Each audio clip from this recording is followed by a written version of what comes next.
یہ کہتی ہیں کہ ہمارے سسر کا کارخانہ تھا، ان کا انتقال ہوا، دیور نے وہ چلا ہی رہا تھا تو دیور نے کہا کہ میں چلاؤں گا اور میں باقی لوگوں کو بھی حصہ دیتا رہوں گا، لیکن وہ اب اپنے پاس رکھ رہا ہے، کسی اور وارث کو اس کا حصہ نہیں دے رہا، تو کیا حکم شرع ہوگا؟ دیکھیں ہونا یہی چاہیے کہ یا تو اس کارخانے کو تقسیم کر دیا جاتا، بیچتے اور سب ورثاء کو حصہ دے دیتے، اور اگر چلانا ہی مقصود تھا تو پھر یاد رکھیں اس سے جتنا بھی آمدنی ہوگی اسے وارثوں کے حصے کے مطابق تقسیم کرنا چاہیے،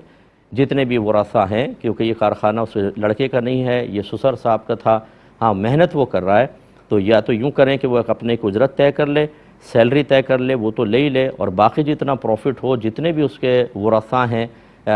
جیسے بھائی ہیں اور بہنیں ہیں تو بھائیوں کو 2 حصہ ملتا ہے، بہنوں کو 1 حصہ ملتا ہے، اسی حساب سے پھر اس کو تقسیم کرنا چاہیے، نہیں کریں گے تو یہ گناہگار ہوں گے۔ فرمایا کہ 13-14 سال کا بچہ اگر نماز پڑھ کر اپنی نانی کو ایصال ثواب کرے تو ٹھیک ہے؟ جی بالکل ٹھیک ہے، کیونکہ 13 سال کا 14 سال کا بچہ تو قریب البلوغ ہے، بالکل ہو سکتا ہے بالغ بھی ہو چکا ہو۔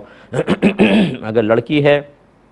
تو 9 سے 15 لڑکی کی بلوغت کی عمر ہوتی ہے اسلامی لحاظ سے،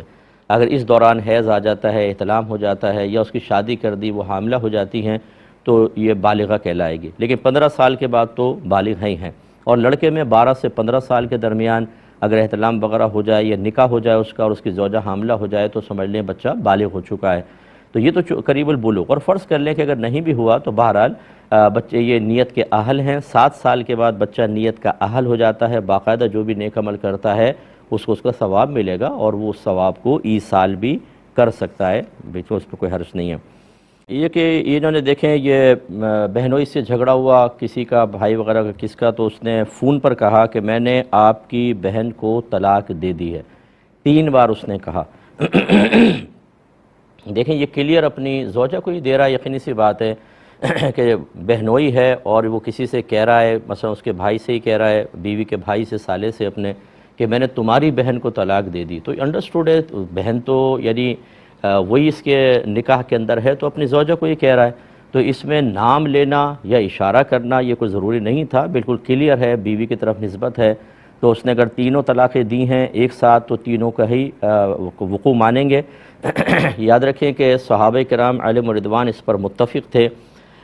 چاروں ائمہ، امام اعظم، امام شافعی، امام مالک، امام احمد بن حنبل اور رضی اللہ عنہم، اور جتنے 1400 سال میں اکابرین امت گزرے ہیں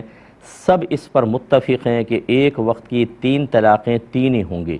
اور اللہ تعالیٰ نے نبی کریم صلی اللہ علیہ وسلم نے واضح طور پہ فرمایا کہ لا تجتمع امتی علی الضلالہ، میری امت کبھی گمراہی پر مجتمع نہیں ہوگی، تو لہٰذا یاد رکھیں کہ یہ تینوں طلاقیں واقع ہو گئی ہیں اور اب حلالہ کے بغیر اور کچھ نہیں ہو سکتا۔